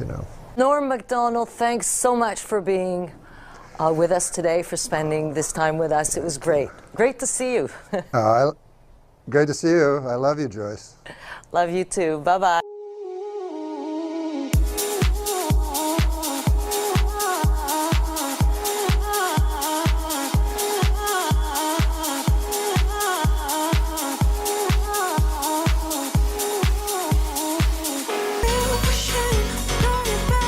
Donald short Trump. joke? Donald Trump. Oh, Donald Trump. But I thought you don't tell Donald Trump joke. Okay. Yeah, I don't, but I want to get in. Are you a supporter of Donald Trump, or are you against Donald Trump? I'm against Donald Trump. Okay. All right. Donald Trump goes into a bank? No. Bar. He goes into a bar. Does he fuck a frog? No. I can believe that. No. Donald had his. He played pretty. He played Donald around. Trump goes into a bar, and he says, bartender says, "What's up, Donald Trump?" And Donald Trump goes, "I tell you something." He says, "I got me a genie." He says, "I got one of them lamps. I rubbed it. Goddamn, the genie didn't come out. Gave me 3 wishes." Bartender says, "What'd you wish for?" He said, "Well, first thing I wish for, all the money in the world. I got it. I'm a billionaire. Then what else you wish for?" "I wish for all women in the world." He says, "Got all these women. Married the most beautiful woman I've ever met." And the bartender says, "Oh man, that's great." And he said, and then Donald Trump goes, "But I did fuck up a little." He says, "How'd you fuck up?" He goes, "Oh, I wish for a giant pumpkin head." Look at you. That's a crazy. What do you do? You sit home all day and write these things? I'll tell you this. A guy in a bar told me a joke that I thought was one of the funniest jokes about Donald Trump. Is an old Mexican fella, and he runs a bookstore, and he's been in the country his whole life. He's worked hard for the American dream, and now he has a bookstore, He saved all his money from all the terrible jobs he had to do because he came over here illegally, but he became a great citizen and a great man of the United States. And I'm here at the pleasure of the United States from Canada. And so this Mexican guy has saved his money and has opened a bookstore. And he's happy about this. Big, fat, white guy comes in, redneck, He goes, "You got Donald Trump's latest book?" And the Mexican, he's taken this his whole life, You can notice by the slope of his shoulders. Yeah. And he says, "No, sir, I do not have it." Quietly, but with great dignity. Big fat guy adjusts his belt buckle. Says, "Don't you even understand what I'm saying? Goddamn Mexican. You even speak English?" Says, "Well, sir, I believe I'm speaking fluent English to you right now." "Yeah, well, maybe and maybe not." "Anyways, you got the goddamn Donald Trump book, or don't you?" He says, I've explained to you, sir. He says, I'm not going to ask you this again. He goes, you got that goddamn booker, don't you? Now, this old Mexican man has finally taken all the outrage that he has held within him throughout his whole life, being treated like a second-class citizen in a country that he pays taxes, boils over, you know. And he addresses this big fat redneck, and he goes, listen, pal, because I want you the fuck out of here. I never want to see you in this fucking place again. I don't welcome you. You suck. I fucking hate you. Get out. The guy says, that's it. Is it in soft cover or is it only in hard? Because my wife, I want to get it for the wife, but I don't want to pay for the hard cover. Are you all right? What happened? Well, you're all right, sir. Now, everything's going to be fine. I saw white light. I felt this inner peace. Huh? I thought I was going to heaven. But then that guy from that horrible movie Rhinestone showed up. What? It's Frank Stallone. He's trying to help us.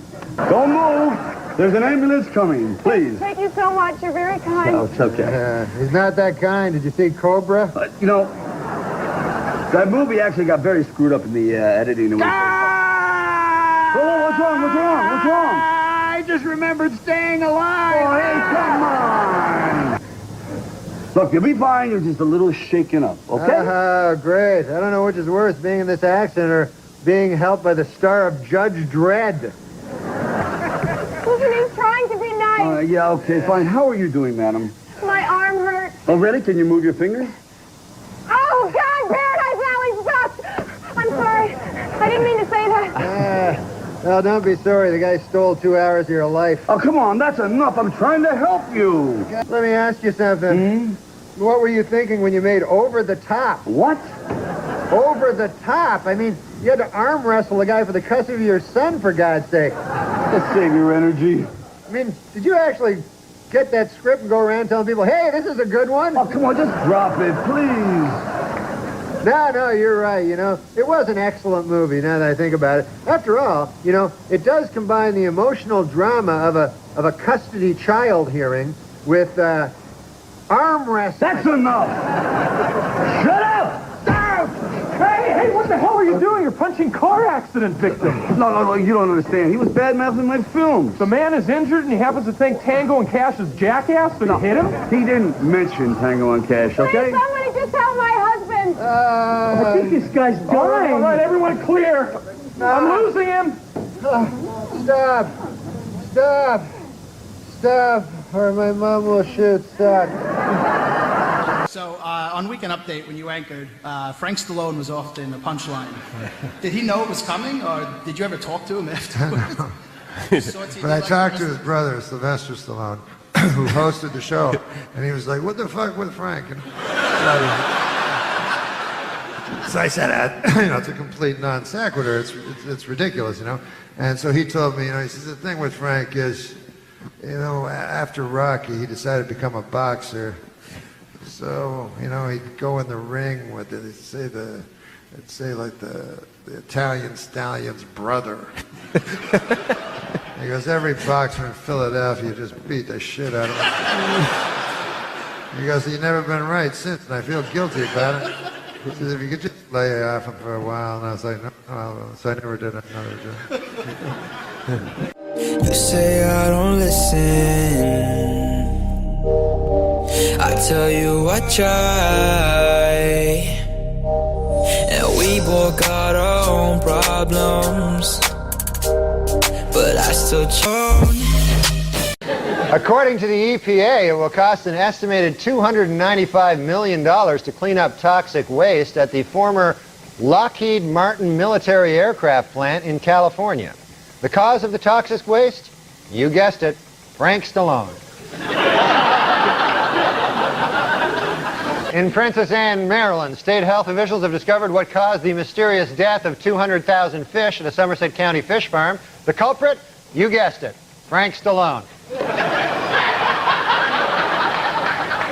In economic news, unemployment figures rose slightly for the month of October, with declines in the Dow Jones and NASDAQ. The reason for the sudden downturn? You guessed it, Frank Stallone. Entertainment Weekly's list of the 101 most powerful people in show business is out. At number 1, Fox CEO Robert Murdoch.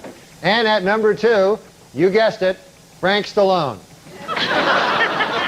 And finally, the number 1 selling doll this Christmas is Tickle Me Elmo. And the least popular selling doll?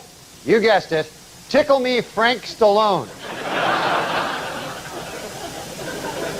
And the British Sunday Times is reporting that Belgian doctors have accidentally cloned a human being. The human being? You guessed it, Frank Stallone.